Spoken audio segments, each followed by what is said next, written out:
Well, I'm on my way to my first real truck use of the Rivian. I'm picking up a mud kitchen, which somebody made near the lake, near Lake Michigan. Got about 35 miles to go. And yeah, it's like 8 feet long, made out of treated wood.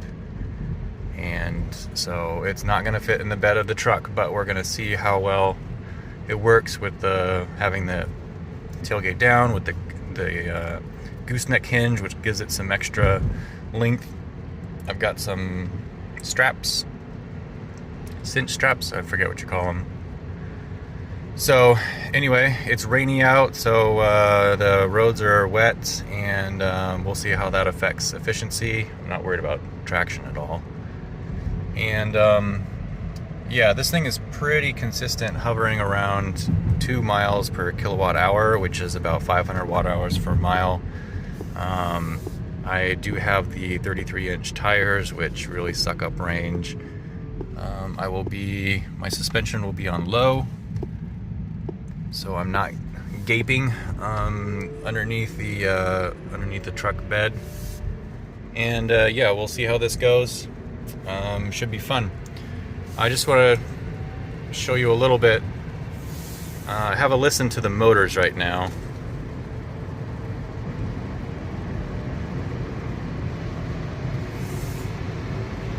So actually, I probably should have done that before. One of the differences with the cabin experience in terms of noise between this and a Tesla is that I feel like the road noise is fairly well muted in this vehicle.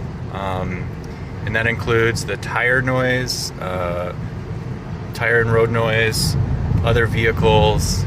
It's a fairly quiet cabin, but what's interesting is that the motors, I have 2 motors in the front. Teslas only have 1 motor currently, and the Rivian motors are louder. You definitely hear them, especially when you're on smaller roads, so that's an interesting difference. It kind of sounds like, I don't know if when you've flown on a jet, commercial jet, if you've noticed that kind of electric motor sound when the landing gear goes up or down. That's kind of what it sounds like when the Bosch, I think Rivian uses Bosch motors, when the Bosch motors are going. So it's actually, even though the cabin is quiet, I think the ride is actually louder than a Tesla. Oh, it is louder than a Tesla at low speeds because of the motor noise. So if you don't mind sounding like an airplane a little bit, it's a good ride. Anyway, all right, let's get our nav going. I'm not sure why Driver Plus is not available. Oh, it is available. There we go. All right, there we go. Oops, it didn't. Oh, unavailable right now. All right, let's see if we can get that available.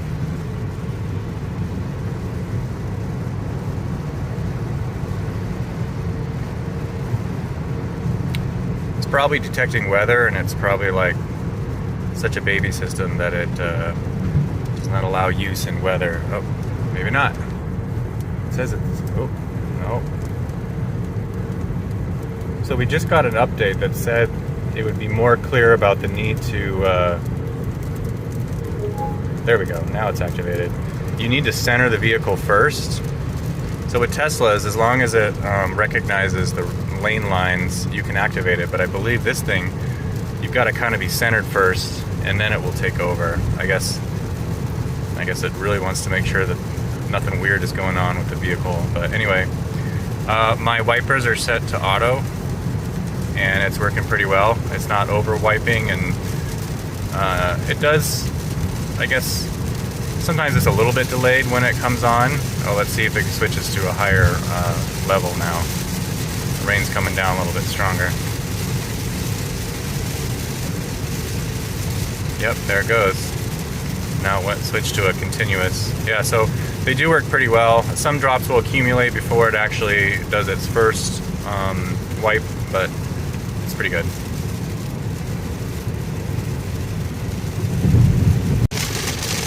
Pretty heavy rain right now, but Driver Plus is still going, so that's pretty good. You can see the windshield wipers do cover the cameras, and I'm not getting any weather warnings, so that's pretty good.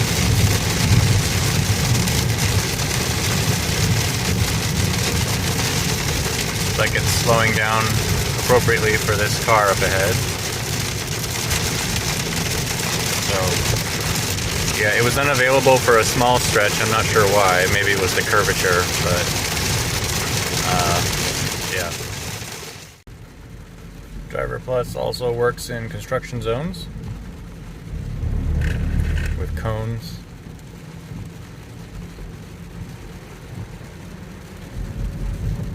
We got weather, construction. Yeah, still going fine. Oh, good. Back to regular speeds.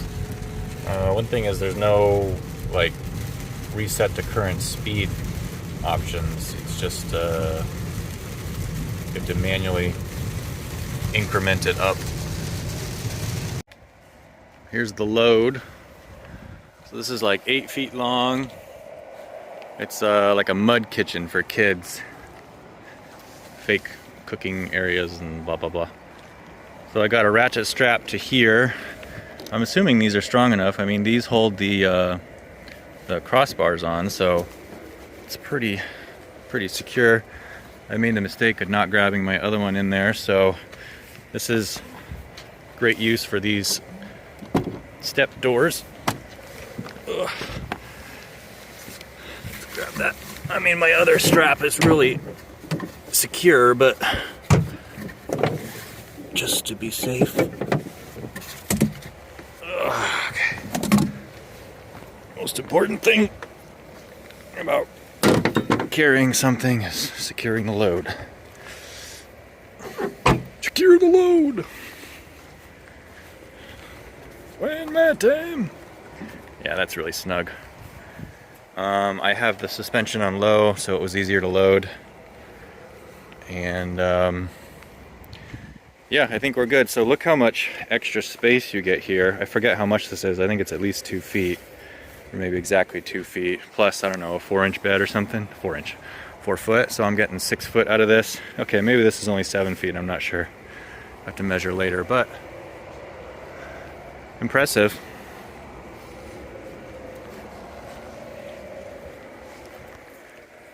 Might stick out a little.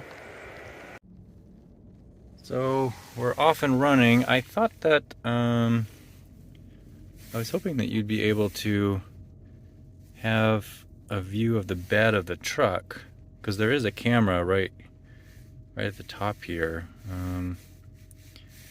and so I thought, yeah, doesn't let you do anything.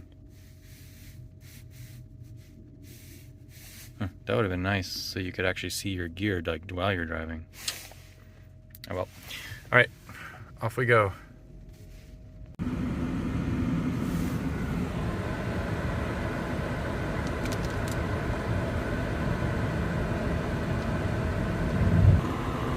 In a quarter mile, bear left onto Airport Road.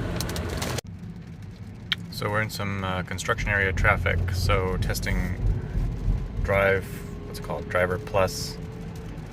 You're in traffic, and it's pretty smooth. So when you first come up to some stop traffic, it brakes a little later than I would like now.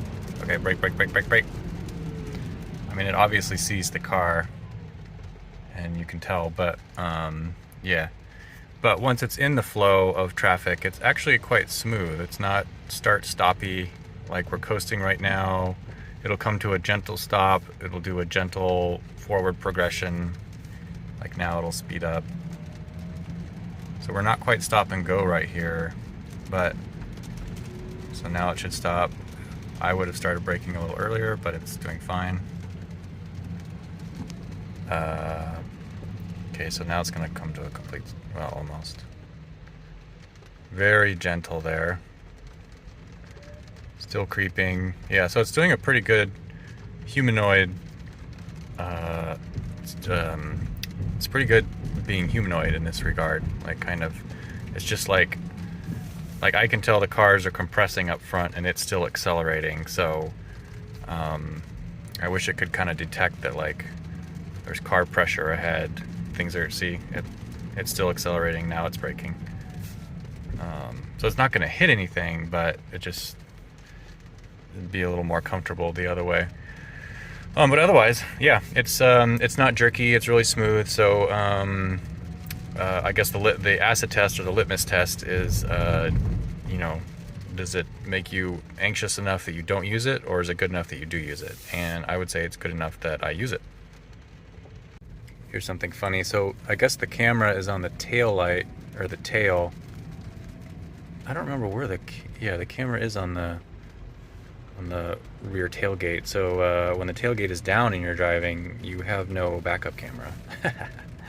Except for you've got the side ones if you toggle those. But what it really should do is, there's a camera right here on the roof looking forward, or looking down on the bed. They use that for gear guard, and it should switch to that. You should be able to toggle that one on. So hopefully that will be a future feature. A future feature. Cruising along here. You can see I've been averaging pretty good efficiency, 2.33 miles per kilowatt hour. So that's probably in the high 400 watt hours, maybe 450. I have been going slower though. I've been following this boat, and I've been probably hovering around 60 to 65 miles per hour because I've got the thingy in the back. So not going as fast as I was before, but pretty good weather, steady rain, so the roads are wet, which makes rolling resistance higher. So it is fairly impressive how consistent this thing is at 500 watt hours per mile, or 2 miles per kilowatt hour. It does vary a little bit, but it's interesting that, I mean, it's pretty close to that when I'm driving around in the city, and it's pretty close to that when I'm going 70 miles per hour on the freeway, so 70, even 75. So it's kind of interesting. Yeah, anyway, so far so good.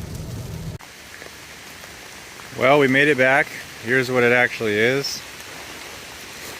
It's a play kitchen, I mean. Some burned-in burners, removable sinkholes. So you can put a sink there. Anyway, kids use these and play with the mud stuff and whatever. And in terms of the vehicle, it did pretty well. You can see how fairly small the bed is, but then when you open up that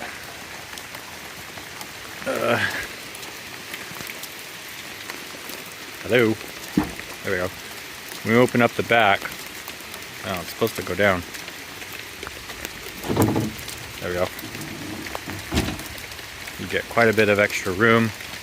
And then I did want to show you here's the camera that should be able to see what's part of the gear guard suite. So it does see the back of the truck, and it should be able to monitor, it monitors your stuff when you're gone, but you really should be able to, it should make it so you can stream that while you're driving, so you can check on your cargo. Oh yeah, and then where is the, oh, okay. So the camera is not on the tailgate, but when the tailgate is down, it blocks it. So that's kind of a bummer. Would have been cool if they had kind of a recessed camera in here, maybe with a latch over it or a cover, and then that could be open when the tailgate is down, so you could still have a backup camera. But anyway, pretty good. I think it did really well for my first haul with it. Yeah, it's definitely handy to have a truck sometimes. I don't think I would have been able to get that into the Model X, so it was definitely nice having this. Definitely could have done it with a trailer, which would have been cheaper than buying a whole truck, but I like driving a truck. So anyway, all right, thanks for watching.